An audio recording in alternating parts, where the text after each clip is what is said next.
Namo fundamental teacher Shakyamuni Buddha. Namo fundamental teacher Shakyamuni Buddha. Namo fundamental teacher Shakyamuni Buddha. The unsurpassed, deep, profound, subtle, wonderful Dharma in 100,000 million eons is difficult to encounter. Now that I have come to receive and hold it within my sight and hearing, I vow to fathom the thus come one's true and actual meaning. Thank you. All right. So last time we learned about the preface of the Adornment Flower Sutra. Let's continue on that. Okay, I think we stop right here, I think. Yeah. Okay. Okay, we do number 1 already. Go ahead and you can do number 2. Okay. Specific praise of that which illustrates, from opening and disclosing to must be the great means expansive Buddha Flower Adornment Sutra. And you see that the name of the sutra is not only a Flower Adornment Sutra, but it's called the Great Mean Expansive Buddha Flower Adornment Sutra. Okay. Now let's go on to so you can see the meaning of the whole sutra name. So, to number 3. Yeah. The teaching hosts inconceivability. The spoken from therefore. Do you want me to read the parentheses parts? Yeah. I think so. From therefore, my world honored one, to without the finest dust. The spoken meaning's universal pervasion. From the pellucid waves to yet in unison proclaim. The expression's inclusion of the roots and the extremities. From although emptiness is emptied to its retinue. The profound subtlety of the doctrine's intent. From this is its intent to yet it is forever still. The accomplishment of benefit of sudden transcendence.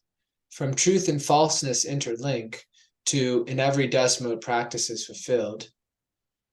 Concluding praise of its vast scope. From it may truly be called to peaks high altitudes.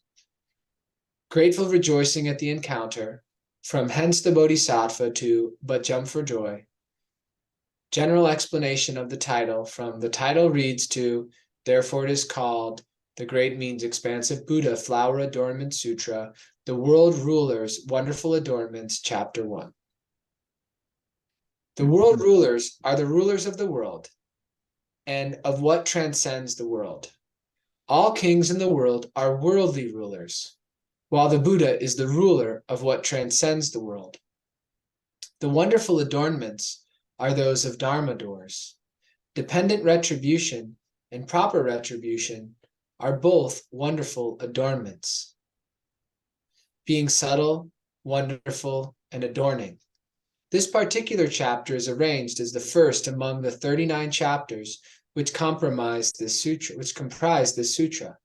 So it says that it is a specific heading for one of many sections. It is the name of a particular section among the numerous chapter divisions of the Flower Adornment Sutra. So what do you understand from this thing? That this, in the title, this kind of second title, the World Rulers' Wonderful Adornments, that part of it, that world rulers is not referring to worldly rulers like kings, but referring to the Buddhas that are rulers of that which transcends the world. So then they wouldn't be worldly, they'd be world rulers. And I do not understand exactly, I have ideas, but not certainty about dependent retribution and proper retribution. Okay. Okay, I see. The wonderful adornment are those of Dhammadora, dependent retribution and proper retribution are both wonderful adornment, being subtle, wonderful, and adoring. This is when you heard the word about the retribution. What do you understand? I think about when karma comes to fruition. Right, So the reaction of our actions, right, result of our actions. right. Then you also see that the previous statement is said that wonderful adornment within the quote, right? The double quote. It means that the Dhammadora. What does that mean? That means the in the first chapter here, there are many world rulers, right? From different sect, from different type of being. Could be God, could be Bodhisattva, well, could be God, could be spirit, could be whatever, beside the human being, right? And also from the human being as well. They are the one, it's really wonderful because they are the one who practice the wonderful Dhammadora. That means the method. Right? The Buddhist teaching, it ultimately is to give us the Dhammadora. That means the method to practice. So one they be able to understand the Buddha teaching, they can be able to use that Dhammadora to practice. Therefore, it will become the retribution. It can be dependent. That means depend on what they practice. This is what I understand. Okay, and also proper retribution. That means the fruitful. For example, for the Arahat, they have 4 states of fruitful, right? Proper fruitful state. The first one, right? The first one we call the entry, the stream entry, right? The second one we call the one return. The third one is the non-return. The fourth one is Arahat. These are the 4 states of proper retribution, I think. We call fruitful, right? That means they are very wonderful, right? They are both wonderful adornment, subtle. Our retribution for the living being is not subtle, it's not wonderful, it's not adorning, right? But the sacred one, retribution is different because they are the one who dedicated their practice, and they know they also really their practice pay up by the retribution. Okay, so I hope I explain in that way. It will help you understand more, right? What else do you think that can help you? Well, these were the different sections of this first The verse, chapter, the preface. the verse, right? In here, they say from the war on the one. Where do they say the war on the one?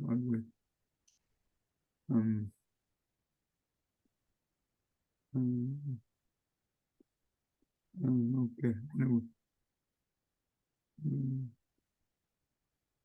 Okay. All right. This one right here. Now come down to this. Did you read this one yet? No, not yet. No. Okay, but so far we okay, right? Oh yes. Okay. Now we can go on to the this one right here. It will explain the sutra name, the title. Okay. Great is extensive union with no boundaries. Means are proper dharmas. personally maintained. Expansive says it fits the substance exactly. Buddha is awakened to this mysterious wonder. Flower stands for virtues from the myriad conducts. Adornments, decorative dharmas on the accomplished person. Sutra is the flow without end of a bubbling spring. String, deep cry crystallizations of wonderful meanings. Attracting the boundless sea-wide assembly, it acts for late and ancient as a constant rule. The Buddha and all kings are called the world rulers. Dharma doors, dependent and proper, are both styled wonderful adornments.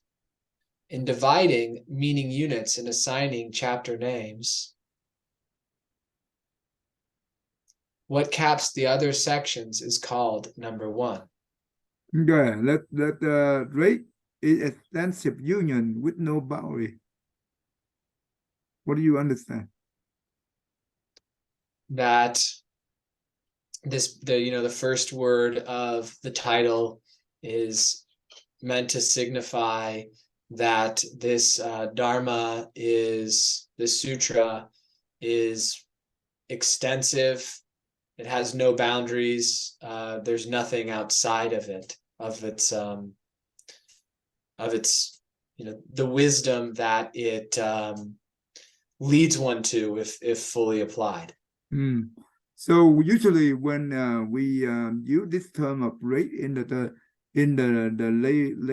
lay term, right? It means that they do have the boundary, they do have the dimension, right? But in Buddhism, right, when we talking about rate, and usually just like you said that the one who attend the Buddhahood is the one that reached the Dharma body.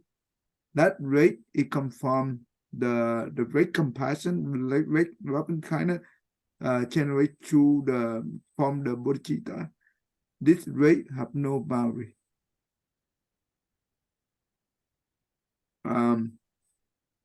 Because the Dharma body have no boundary. It represents, it embody the universal law of the universe. Means are proper Dharma personally maintained. What do you understand? Well, yeah, means are, in kind of common terms, means are how we accomplish a goal. So in this case, how do we accomplish the practice and ultimately attain Buddhahood? Would be maintaining dharmas, and it's no one else's responsibility to maintain dharmas except ourselves. We're the ones responsible for maintaining dharmas. We do, of course, get reminders from good teachers and good friends, but ultimately it's a personal responsibility. But the mean also mean that if you want to help someone, but you don't have mean to help, how do you be able to help, right? Just like if we want to help other people move from one thought to the other, we need to have the mean. That means the both, right? If you want to, let's say that I teach the kid, we need to have a lot of mean to help them to understand the basic Buddha teaching and also up to the profound teaching of the Buddha. So we need to have a lot of different kind of means to demonstrate the teaching to different level of the audience. This is what the mean. But the mean also that yes, we let's say that we need to use this body to practice. But when we accomplish, we no longer need this body, right? That means no longer attached to it. So this is also important. And the difference between the Arahat and the Bodhisattva practices, the Arahat, when they attend Arahat, They will fusion their alaya consciousness. That means they do not have ability to constantly arrive for the loving kindness and compassion to the living being. So there is no connection to the living being. But the Bodhisattva is different. Even though they not yet attain the level like Arahat, but they willing to keep that tiny consciousness flowing in order to generate the loving kindness and compassion. Because they know that the sentient being is ultimately the blessing field of the Bodhisattva. You understand that, right? Because usually we are the lay people, we look at the Buddha, the Dharma, and the Sangha are the three blessing field. That normally that's what we look, right? We look up on the power of the three, we can practice. But now Bodhisattva, it not only look at that, but they also have a different view, different dimension of looking. They look at all the living beings are the blessing field for them to practice. Without living being, they cannot be able to accomplish the Bodhisattva path to fulfill the vow and to become the Buddhahood, to attain the Buddhahood. So so that's also important for us to generate the bodhicitta. And in order to do that, we need to have a lot of meaning. That means we're willing to learn everything, both worldly and as well as the Buddha teaching. But we learn with non-attachment. It's important. But the ultimate goal is we are here to serve others, not to serve ourselves. When I say serve ourselves, that means we do things because the fame, the name, the benefit of ourselves. But we don't do that. We do oppositely. And it's very tough to holding that kind of principle. It's not easy to uphold a principle like that. If we don't have the principle embedded in our mind with the wholehearted, we can be easily, no, not easily, but we can be overwhelmed of the worldly things, right? They can change it, and we can stuck in this path for a long time due to the ignorance, right? Yeah, it's very tough to do, but when you understand the Buddha teaching clearly, and you also have the right view, and also practice accordingly, I think it's doable. It's doable and maintainable. And this is the beauty of the Mahayana teaching.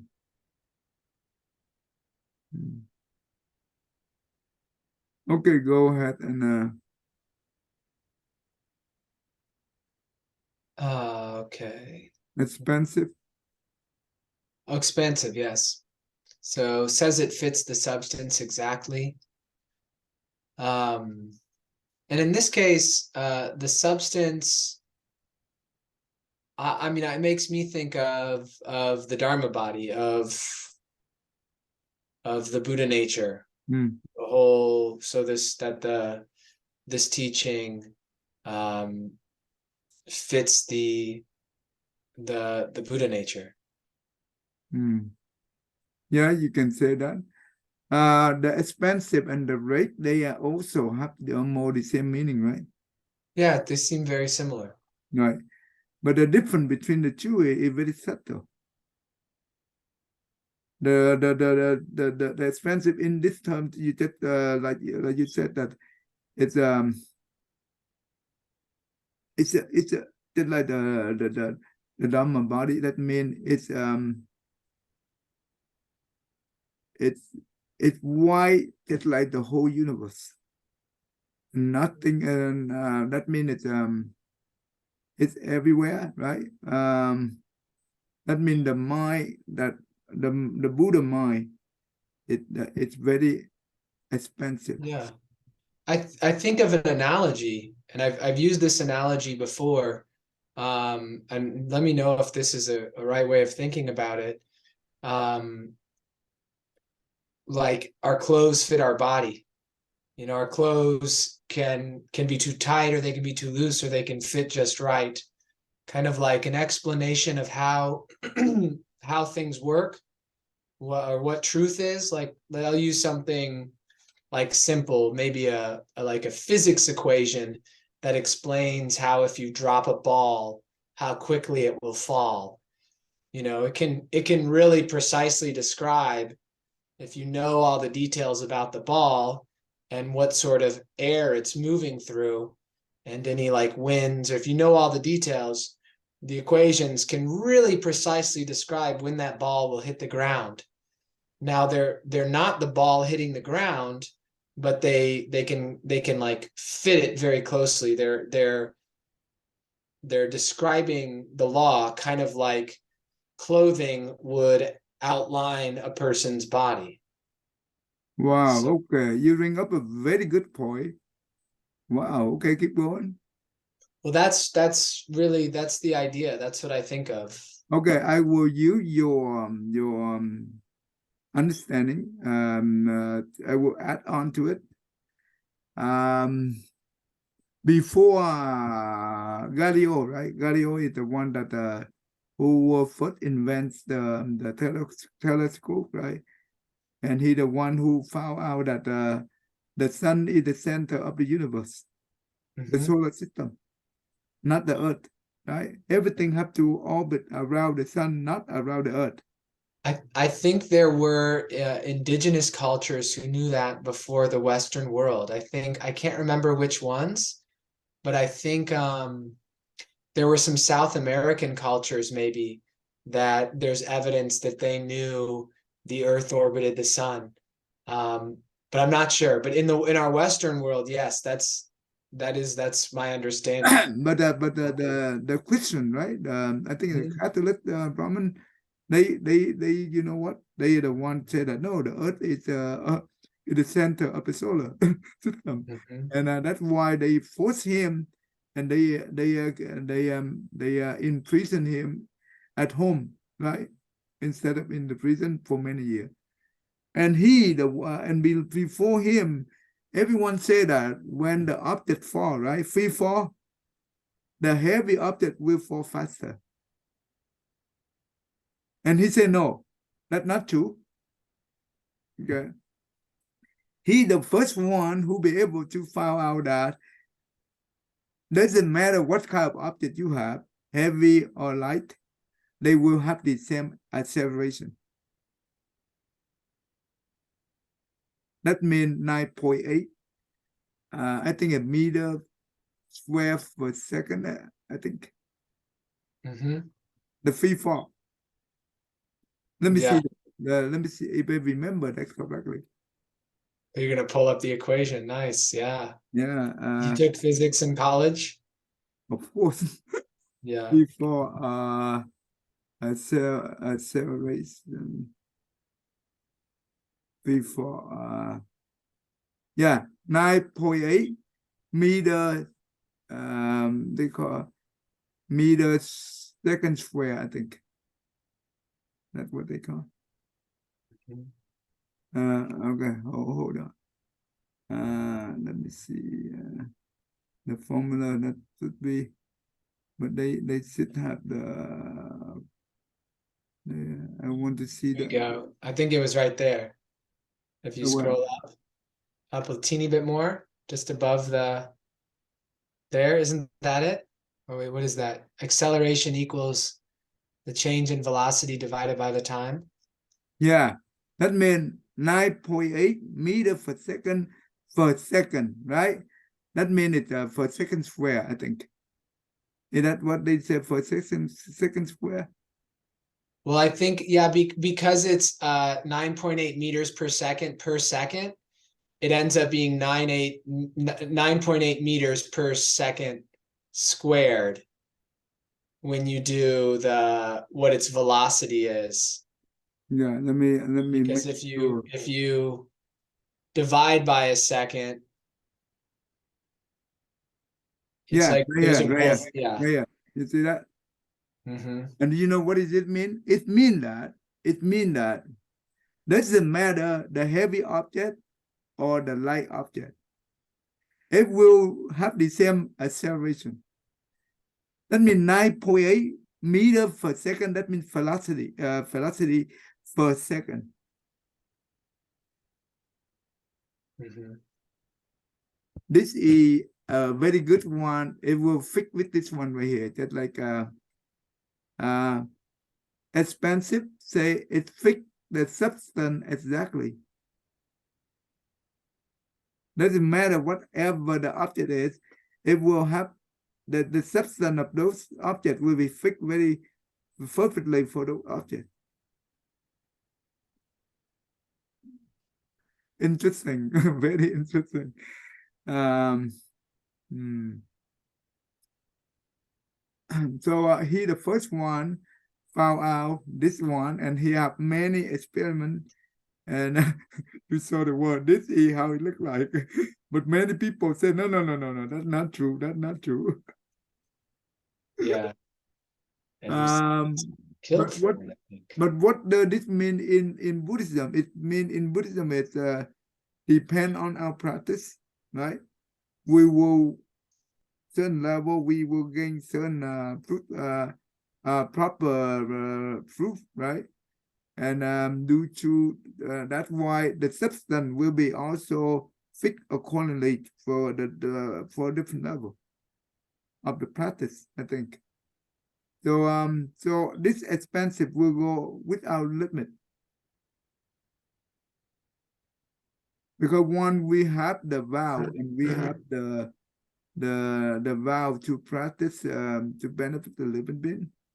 Yes, the physical will be if we can get tired, we can get exhausted, but the mind will not be exhausted.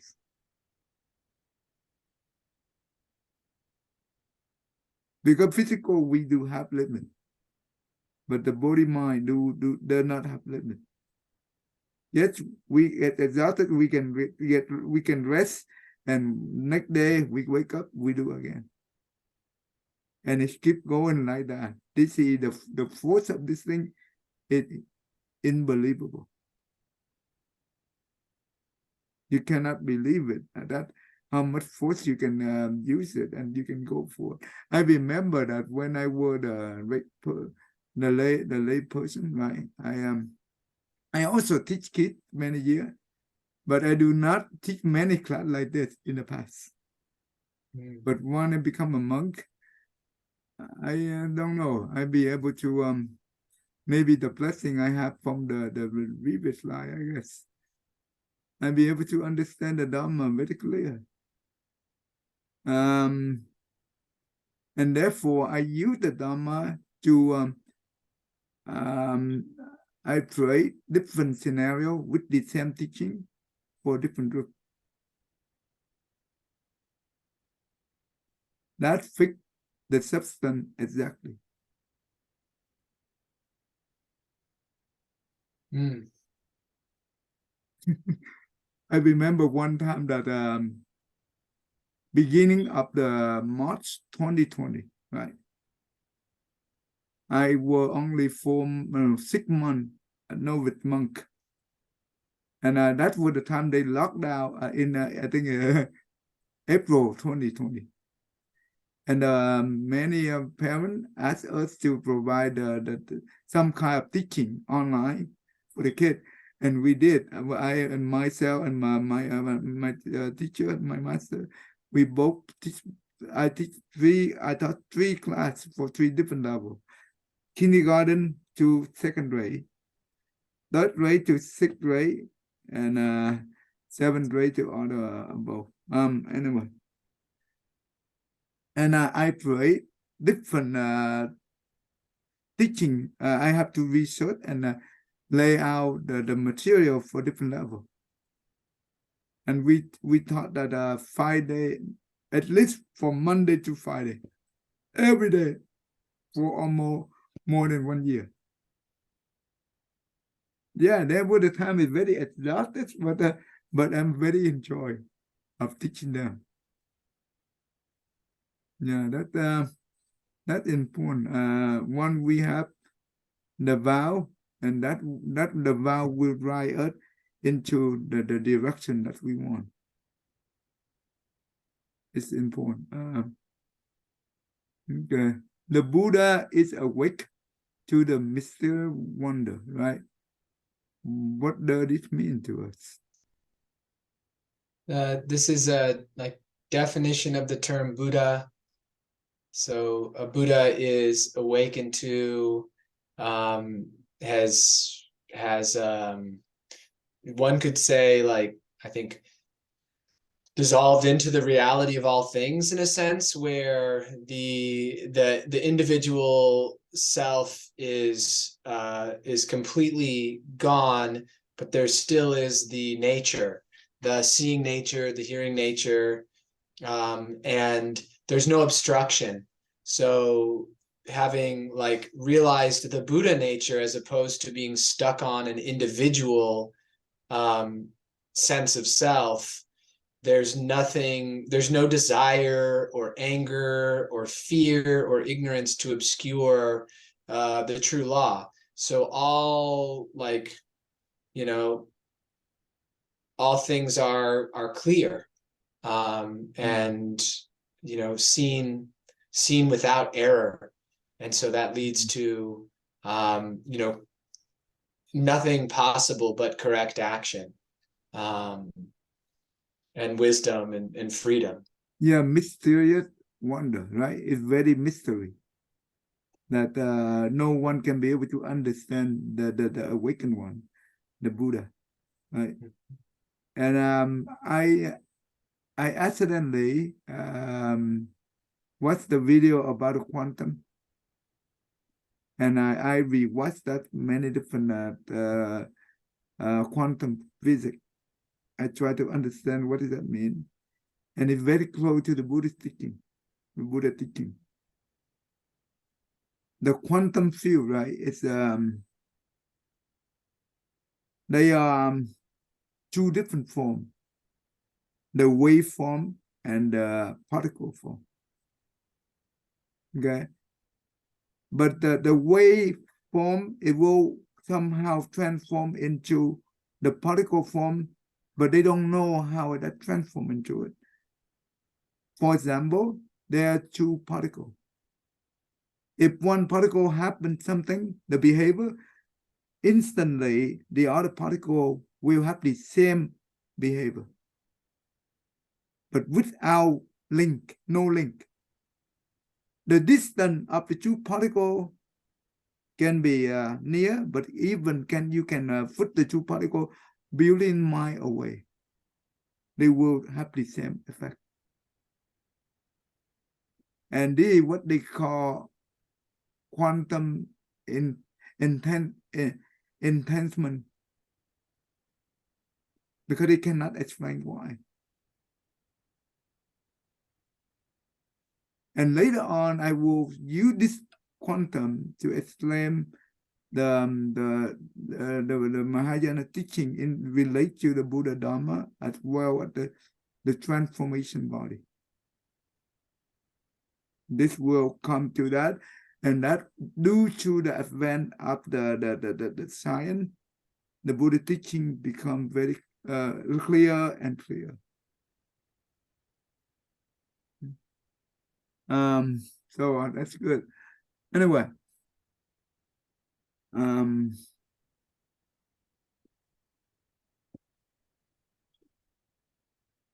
okay.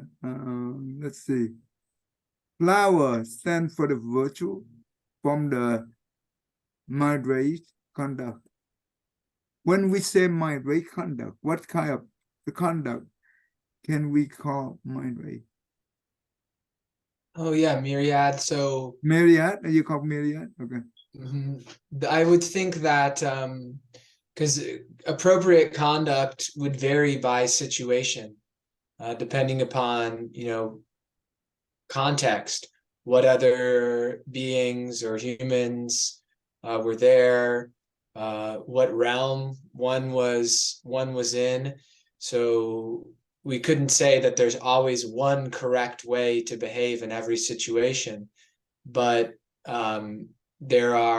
since there are a myriad of different situations, there are a myriad of appropriate conducts, something for every situation. So that's what I think when I think of myriad conducts, a conduct that's automatically shifting to be appropriate for the given situation. But they say that virtue come from this one. Oh, virtues from the myriad conducts. Yeah, so virtues from the conducts. Well, so if I take, say, just a simple example, like conduct of like being, I think being respectful, I think of, that would be an example of a conduct, a way in which we conduct ourselves. We conduct ourselves by being But respectful what to those about the around people us. who practice the 10 good deeds? Is that considered to be myriad? No, 10 wouldn't be myriad. That would be pretty limited. No. I mean, practice the 10 good deeds. That can be considered of the myriad. Myriad? I mean, to me, I would think not. I mean, I guess if you're practicing 10 good deeds, there could still be a myriad manifestation of practicing those 10 good deeds, because they're, Oh, okay. So if you're, the yeah. countless, extremely great number conduct. Okay. Got it. Okay. So that means this is only the Bodhisattva path conduct can be considered myriad, right? Because Bodhisattva, what they do, they will do all numerous, they will pray numerous conduct to fulfill the vow, to benefit the living being, right? And do you okay? What do we understand the difference between the virtue and the blessing? Oh yeah. The marriage. Yeah, so blessings are beneficial situations, and or like materials. So, being born into a rich family, someone may see that as a great blessing. Um, it could also be a problem, but like being born in a land where the Buddha Dharma is present would be, from a Buddhist perspective, one of the greater blessings. Developing a relationship with a wise teacher would be considered, from a Buddhist perspective, a blessing. But like, being safe, being in a land that's safe, being secure, a land where most people follow the laws, those would all be blessings. What about Putin? Do you think that he have blessing? Yes, yes. Yeah, he a king, right? Of the one country. Of Yeah. course, he have a lot of blessing. But why the blessing turn into violence, turn into murder? Lack of virtue. Yeah.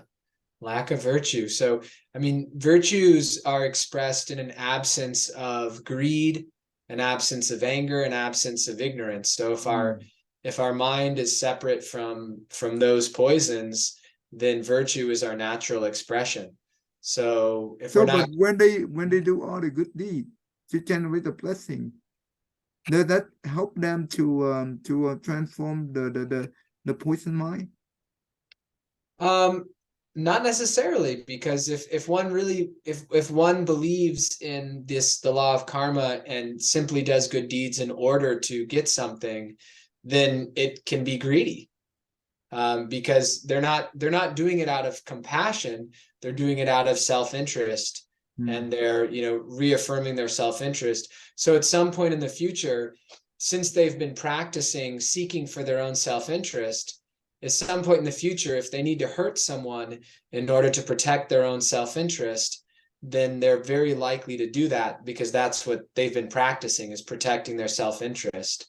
But if we practice taking care of the interest of others, and balancing that with taking care of ourself, depending on what level we're at. I mean, some bodhisattvas, the way they take care of themselves, they can cut their head off, and that's still taking care of their self, because they're not attached to the body and they understand the law more deeply.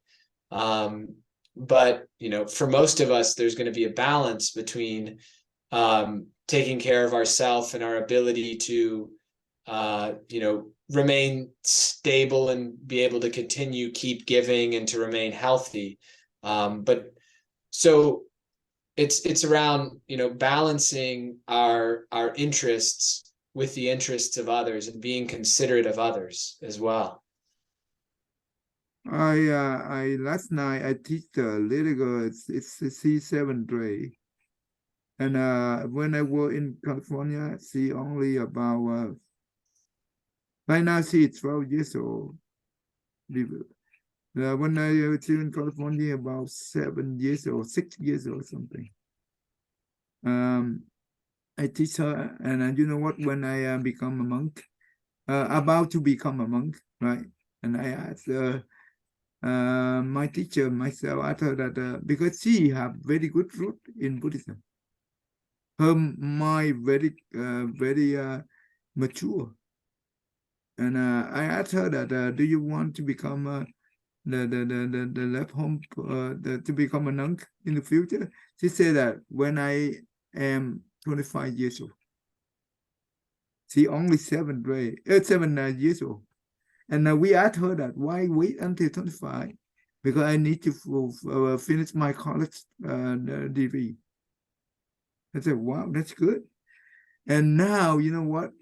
She doesn't want to join the Zoom class anymore.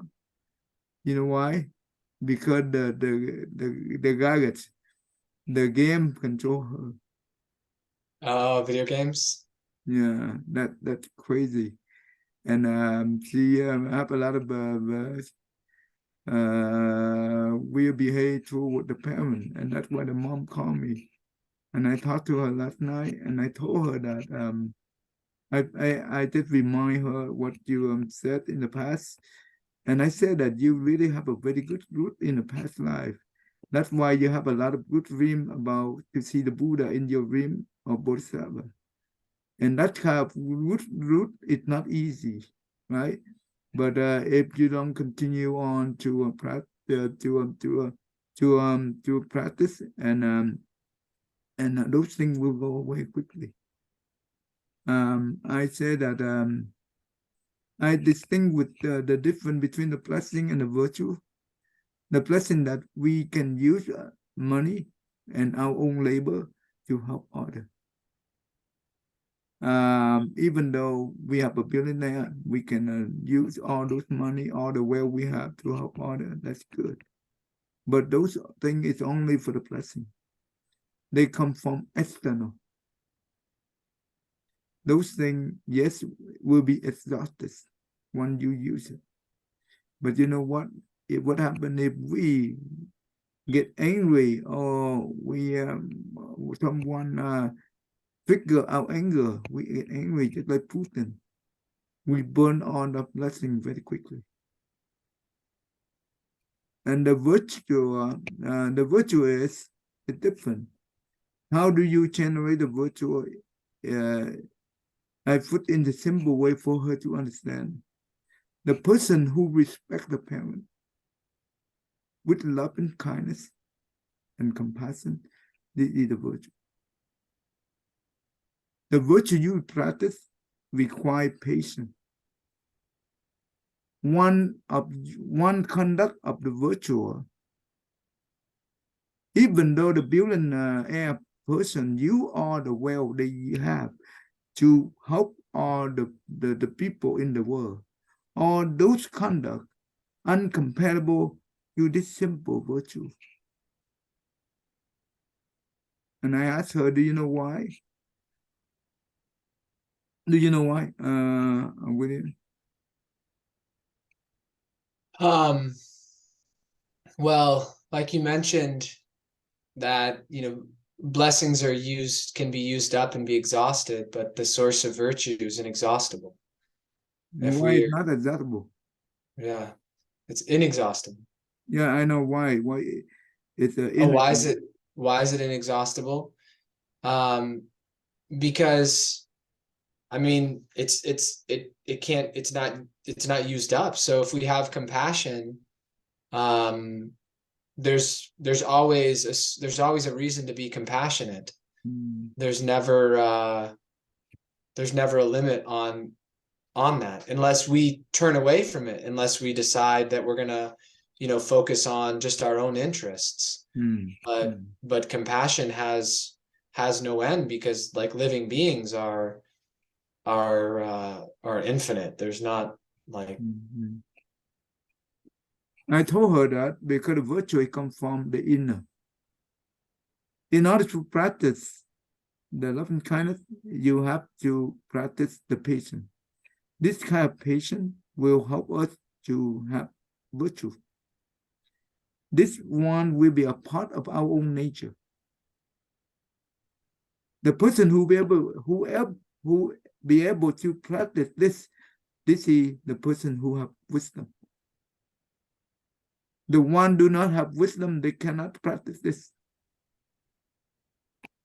But when we be able to practice this, that means we have wisdom, and also the patience that we practice, it will become the nature of us. It's a part of our nature. And when it's become a nature of us, we use it, it never ends. Because let's say that in the future, if the people who trigger our anger, right, we quickly will be able to aware, acknowledge, and we'll be able to let go, and we'll be able to come back. And even though the people who harm us, we'll be able to understand the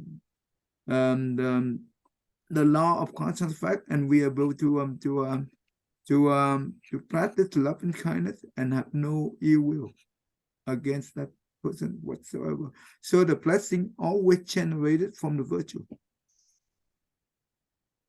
It no end. But the blessing we generate from the material or from our physical labor, of course, they limit. And when we enjoy it, we exalt it. Okay. At the same time, we will create bad karma, and we will put us to the lower realm. So I told her that if you want to have virtue, you need to respect your parent, or with the love and kindness. That means you need to practice patience. Don't ever think that we smarter than our parents. No. Don't ever think that. Don't ever have any ill will, ill thought against our parents. If we do, the karma we have, we pray, is the most offensive karma. And one we have to repay for it, we cannot bear the pain, the suffering. Because they are the one who sacrifice everything for us. And what do they get? They get nothing with only suffering. And therefore, we will get even more. And Tay, I can imagine, say people who were abused or abandoned by their parents, if they were to consider this, to not say anything negative about their parents, frequently people in those circumstances, they'll end up in therapy later. And part of therapy commonly is acknowledging, their parents' actions and acknowledging the emotions around them, and frequently discussing the faults of their parents as a way to sort of to understand, to make sense of where they find themselves. What do you think about in those situations where Actually, it can? when I teach the class, there was a girl is at the time she was ninth grade, and she asked me this question: Mhm. how do you deal with the parent who abuse you so much? And this morning, I just teach the class from seventh grade all the way up to or to adult. And I also provide them, give them the 7 step, they call the 7-fold cosmic effect of developing the bodhicitta. And the first one is to recognize the all being out mother in the past. And I okay, think about this. Nothing happened without reason. It's always happened with a reason, right? You in this universe, do you see anything happen without reason? It should have a reverse step. The reverse step. When we go to school, we go to we do the chemistry lab, we do physics lab. We have to perform the procedure, the number of steps, right? Procedure experiment. That means they have to go with the reverse step and the next step and go on and go on. They become the train of cause and effect. It is the same thing. If we are nowadays, we experience the suffering from this person. Let's say the one that our parent. It's very tough to accept it, but we have to contemplate and we need to realize. Thank you that we understand the Buddha teaching to the point that we can be able to realize, to contemplate and to have the realization. Due to our negative karmic affinity we play in the past. Maybe in the past we caused them a lot of suffering. Then this is that's why they come back here to make us pay for it. That means hatred. Deal with hatred. Hatred never ends.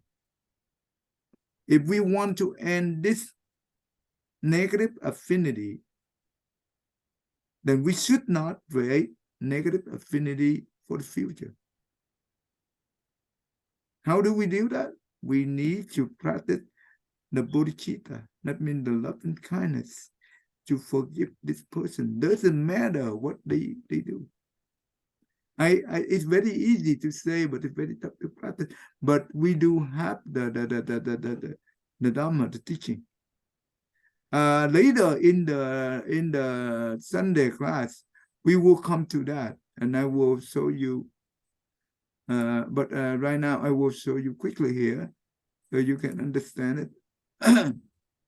I had something that I have like a connection with this dynamic too, where like if we relate to the person as the difference between the ideal that we have in our mind and how they are, instead of relating to them just how they are, like, all right, well, even if everything was terrible, what our parent did, well, without them, we wouldn't be born. Right. So there's always that, no matter what, even if that's the only thing.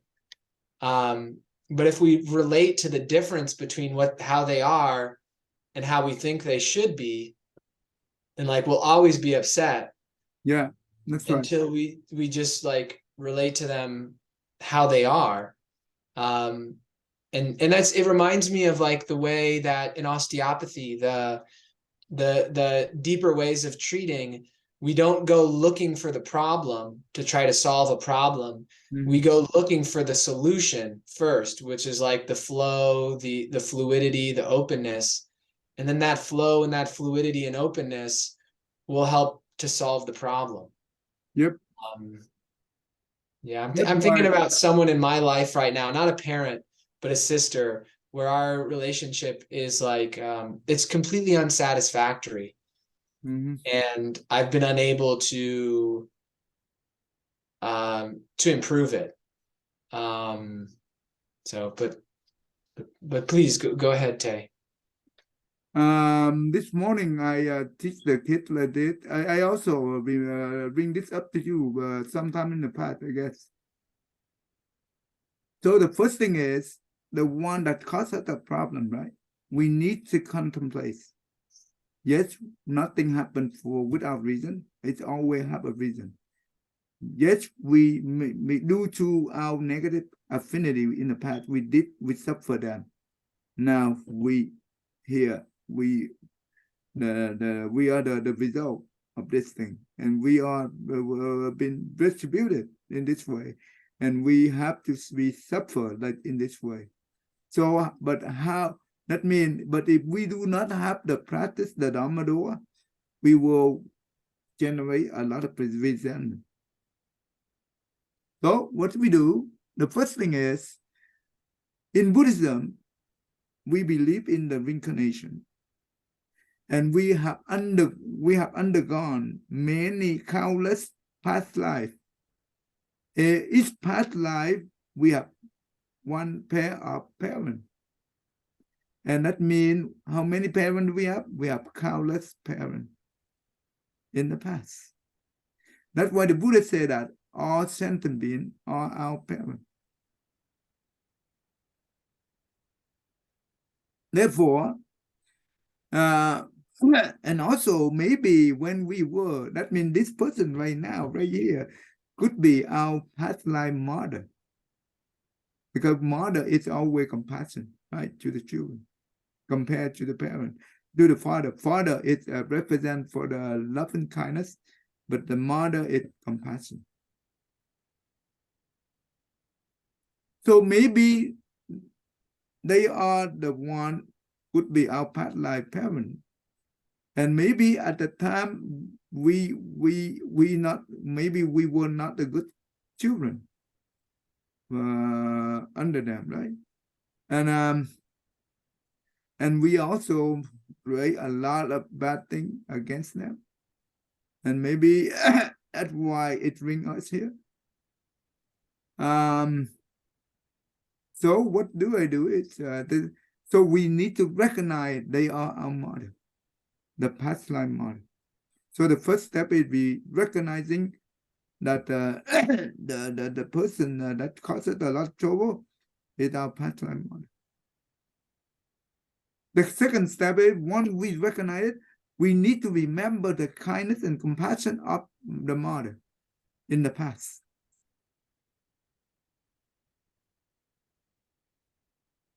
How do we know that the mother have the great compassion and great kindness? We just look at the current mother in this time. Since the day we in the mother womb, right, for 10 months. Walking, sitting, lying down, any movement of the mother is not comfortable, not easy for her.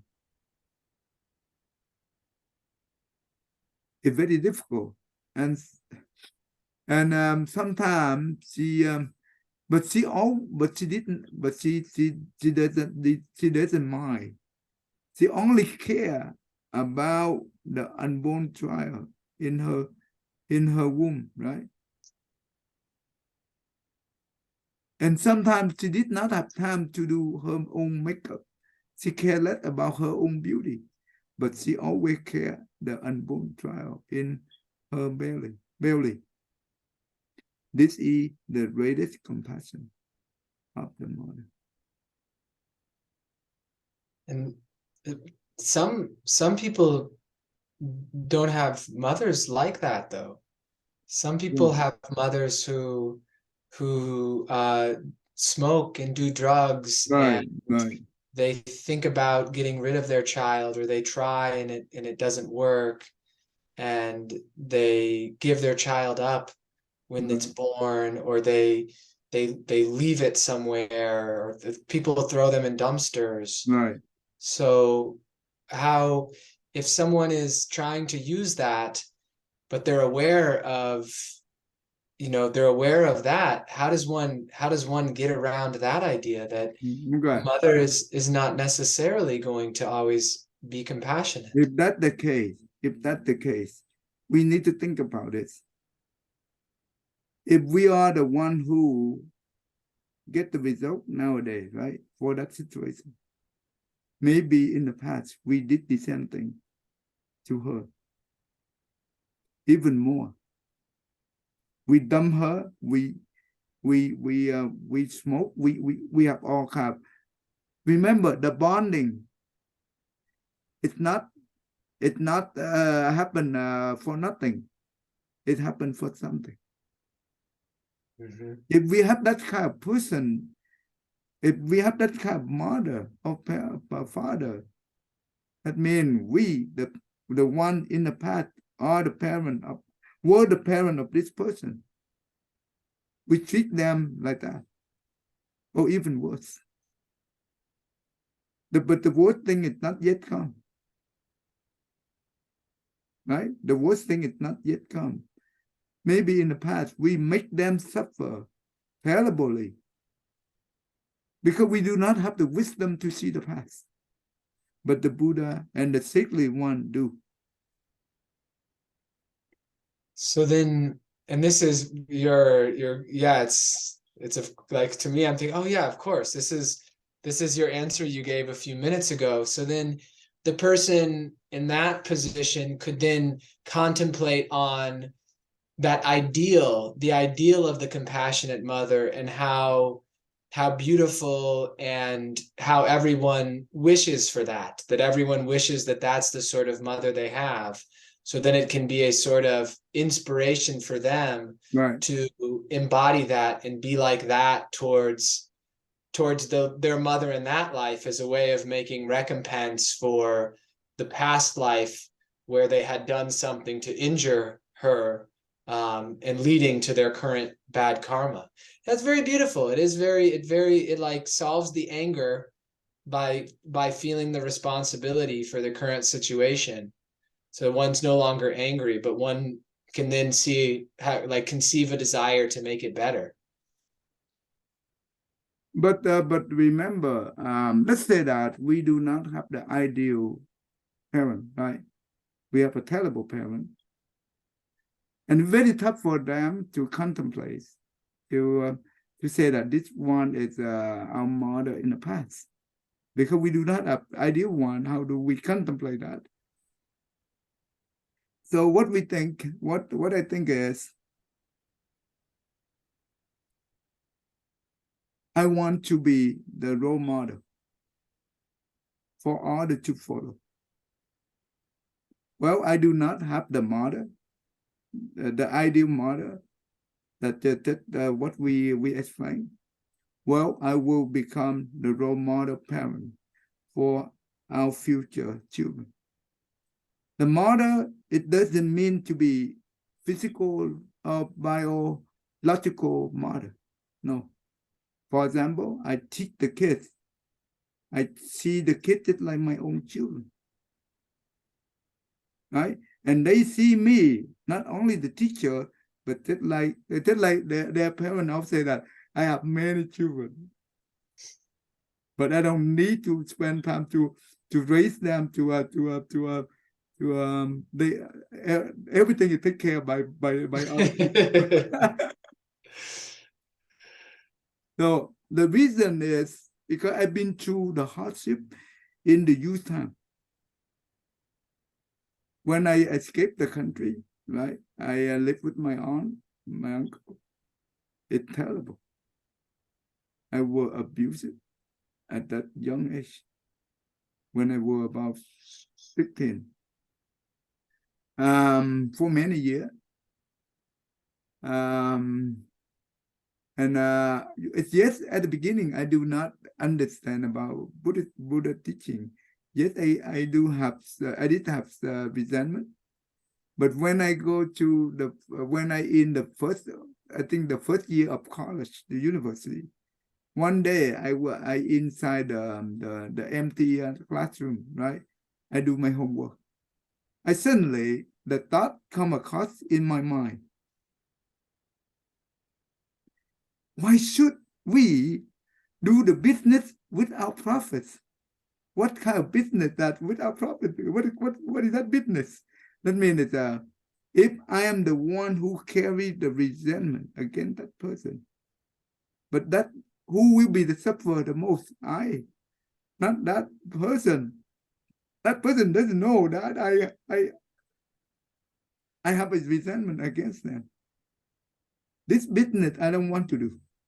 This is a bad business because I don't make any profits. So on that, since I have that thought, immediately I say that I will forgive you. When I be able to say within my mind and from my mouth, I sit in the room only by myself. And I be able to say that in my mind and my mouth, 1,000 pounds on my shoulder just drop on the floor instantly. The burden is no longer there. And since that day, I be able to focus on my study. I improve my grade so much. You see? And since that day, I have the interest in teaching the kids because I don't want them to walk on my path, to be suffer like me. At that time, I do not have anyone to teach me anything. So I want to provide the teaching. So I want to help the kid to have a better life and to in order to have a better life, to have a blessing, they need to respect their parents. Because that is where they generate a blessing.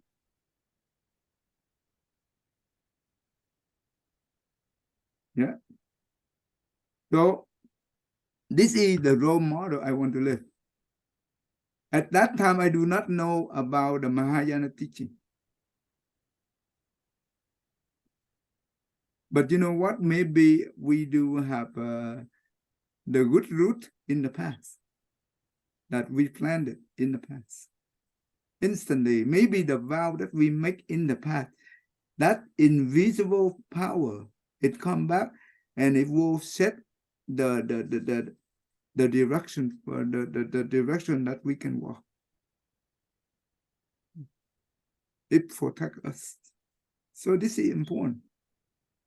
And sometimes I do not know why I do that, but this is my interest to teach them. Everything I do, I don't do for my benefit, for my name. No, I do for them. So yes, if the person do not have the blessing to learn Buddhism, right, and they have all kind of problem with the person like this, like the parent who abused them, and they cannot be able to contemplate like that. Yes, it's very difficult to help them. Then we will use the different method to teach them. I can use the Buddhist psychology. That means the model of the Buddhist psychology to help them to manage the anger.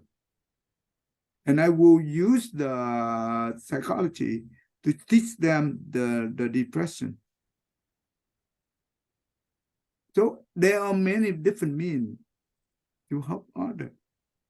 Depend on where they are. We can fulfill the need for them.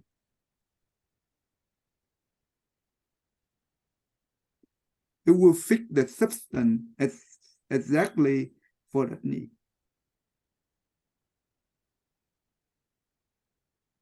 Right? Okay. Yeah. You have any questions? We can stop here. Yeah, I'm just thinking about, my personal situation with my sister. Oh, next week I will walk you through the 7 one. Yeah. It will, you can use this 7 step apply to the sister situation. Yeah, so I'll be interested to speak about it next week, because it's like it got to the point where it's like, okay, we need to talk. Like, I need to sit down with her and talk, so like to help things be better. Remember, sometime we willing to lose, right? We don't have to be the one to gain. Yes, we willing maybe the first thing is for the given, right? The given will be the good connection with those kind of people. And we have to be careful so they don't exploit us, right? But maybe the given or some kind of given. So to create the good connection, then that is where we can open the door. Yeah, yeah. I mean, I don't. Next week I will explain to you what I did Yeah. in the past to resolve one of the problem that I have with my uncle. Okay. Yeah. So and I always, well, anyway, so but you are the one who understand the Buddhist teaching very clear. Clear. So it's not too tough for you to contemplate. Mm-hmm. Mm. I just I want to also prevent problems in the future as well. Mm-hmm. Is kind of is part of it. So yeah, next time, since we're already 15 minutes over, So I'll remember, we don't want to create a negative affinity with that person. We try to resolve it. yeah. The whole idea, the whole goal is to resolve it, Yeah, to transform it, right? that's my intention too. Yeah, I reached out to her to talk, and we scheduled a time, and she didn't show up. And when she realized she forgot, she texted me, but then she got upset because I didn't call her and remind her when she didn't show up. That's And, okay. and so Whatever they say, we accept it. yeah, so I said, okay, well, we can still meet again, but let's That, this time meet on my side of town, mm, so that it's kind of that's fair. Like, I went over to your side of town, and you didn't show up, so let's meet on my side. And she just never texted me back, and then just she she she pretends everything is okay, but then she doesn't treat me like a brother. well, sometimes you know what? Because I think it's I don't know. Maybe she been depressed so long. I guess. I don't know. She has the same relationship with my mother too. She has no good feeling between her and my mother. Okay. Um, so like it's been like, I regularly comes to my mind. So this will be a good one to get into as an example for people next time, because Yeah. I know we're recording these, and I think like showing the vulnerability in the real life situations, even though, I do understand some dharma, but still in these real life situations, there can be this like stickiness, this difficulty in application sometimes. And it'll be good for me to work through. I mean, so I appreciate it. Okay. All right. We can do that. Right. I think it, you will be benefit from it. Okay. All right. Okay. Let's do this. Um,